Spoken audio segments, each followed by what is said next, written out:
What's up, everybody? I'm excited to be here today to talk about a historic milestone in the PulseChain development cycle, and the testnet has officially been released on the GitLab. And so we're going to dig into what that means and how you can play around with it. And it was really just launched an hour ago. So this is an awesome update, very critical, very last minute. But we're going to take a look into what's been being developed behind the scenes on PulseChain and how you can connect to the testnet yourself on MetaMask. And again, this is not real PLS tokens being launched or anything, but it's really exciting to learn how PulseChain is actually going to work with borderline free and instantaneous transactions, solving all the problems of gas fees on Ethereum. And we're going to learn all about how to visualize it and even connect to it because it was just released 1 hour ago. So I am super excited about this. This is a really monumental milestone in the development of PulseChain. And we're just going to go to the gitlab.com, gitlab.com/pulsechaincom. And you can go there yourself. This is what it looks like. This is where all the code is stored. The Go Pulse is the official repository for the fork of Ethereum, which is PulseChain. The developers have just 1 hour ago today released the Faucet and the PulseChain Testnet. Now, Faucet, for those of you that don't know, is just something where you can actually get free tokens to continue to play around with PulseChain.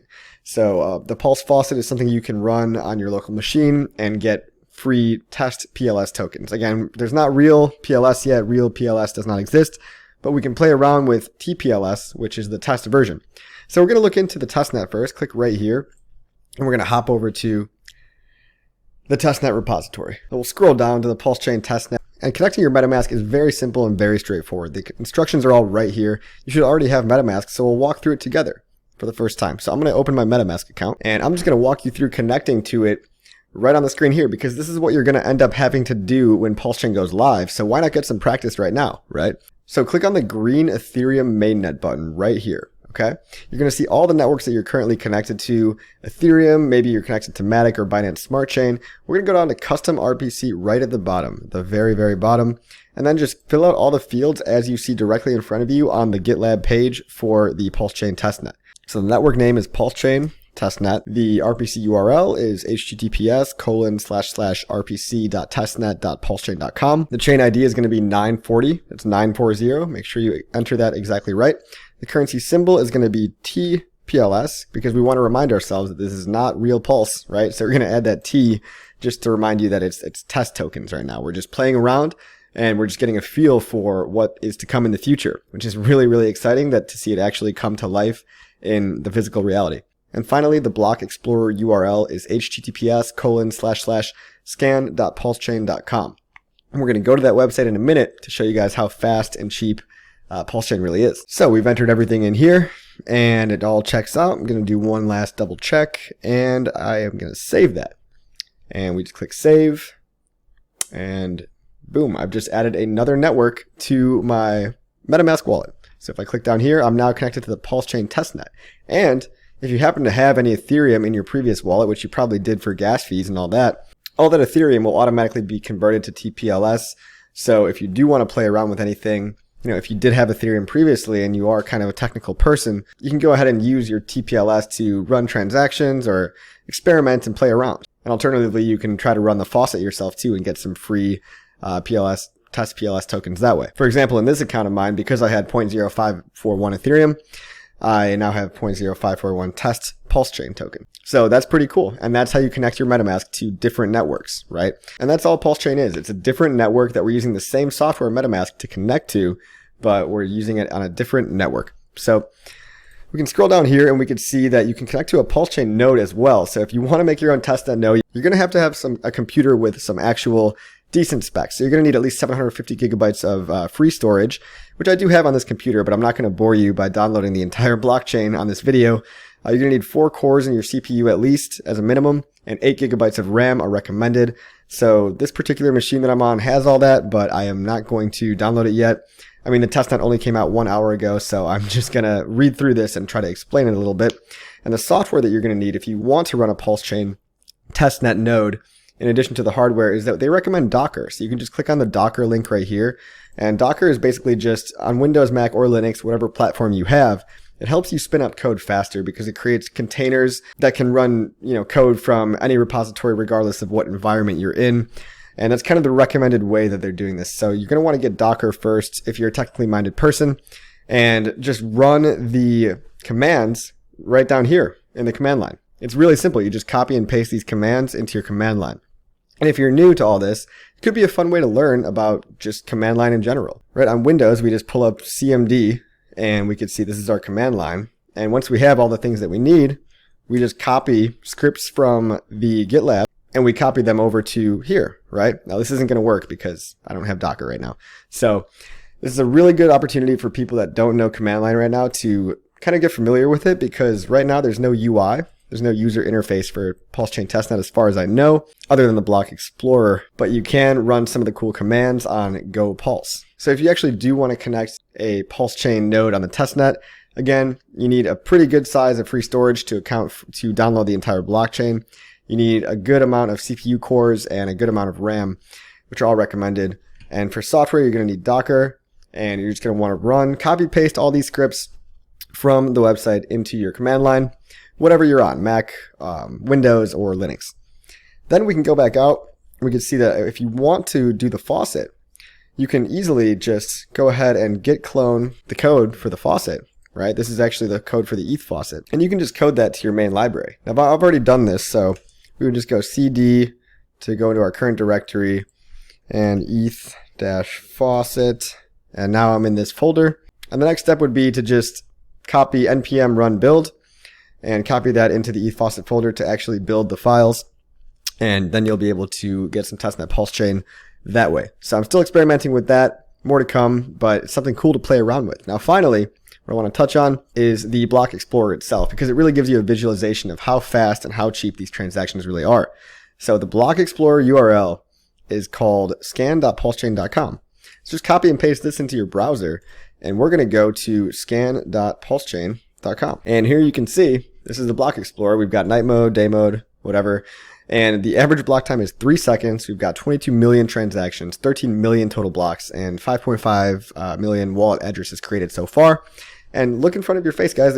There's blocks being created every 2 or 3 seconds. So as I'm talking, you can physically see the speed of this blockchain. You know how on Ethereum, it takes anywhere from like 45 seconds to even a couple of hours sometimes to send a complicated transaction through? Well, look at how fast transactions are going through, and look at how fast blocks are being created on PulseChain. It's incredibly fast. I mean, even before I'm done with my sentence, we've already gotten through, 4 or 5 blocks. So this is really, really cool.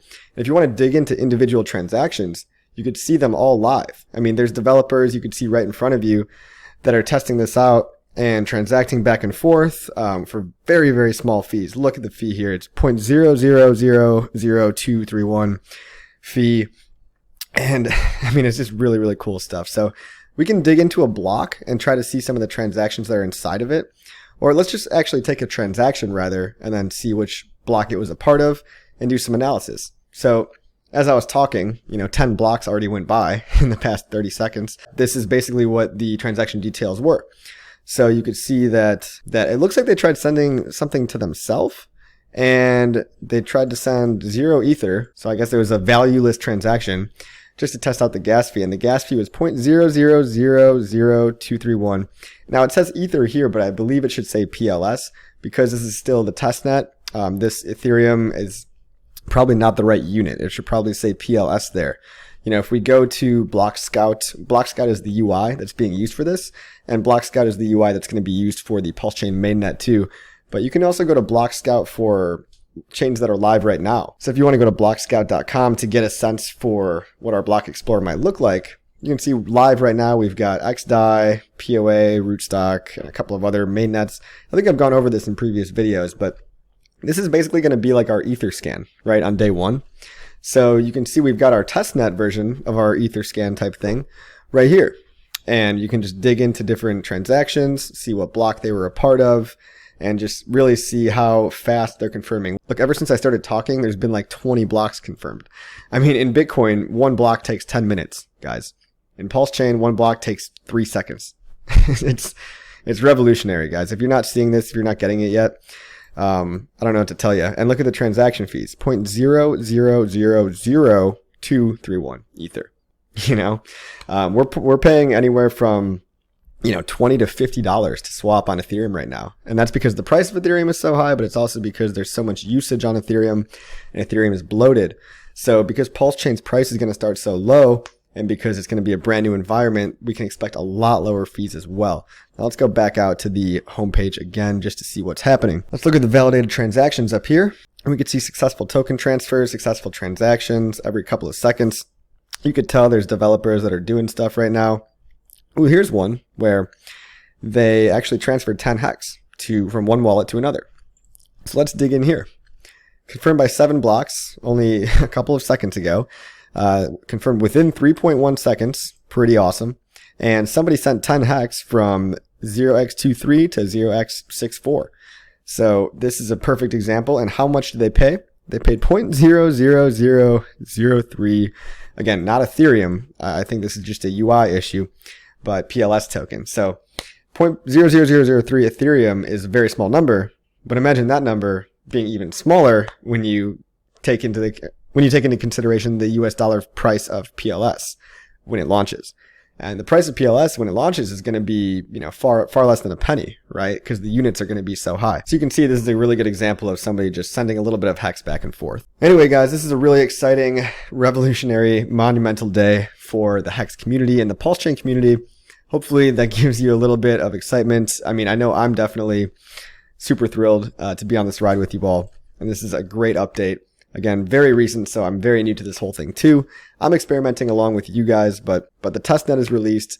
There's a Faucet out there. And as I learn more things, as I play around with the GoPulse implementation, now that I can play around with it, I'm going to go mess around with all the commands on the command line. And if I find anything interesting, I'll definitely be getting back to you. And I'll definitely be sharing any cool information that I can do. Now, there's not a whole lot of UIs built for this type of thing. So connecting to MetaMask is one thing. That's one way to connect to a UI. But not a lot of people have built, PulseChain user interfaces, right? So a lot of this stuff will have to be done on command line. So I do recommend, go into GoPulse, this repository, and you can play around with some of these commands like geth, bootnode, EVM, all these different things. Experiment and see what you can do.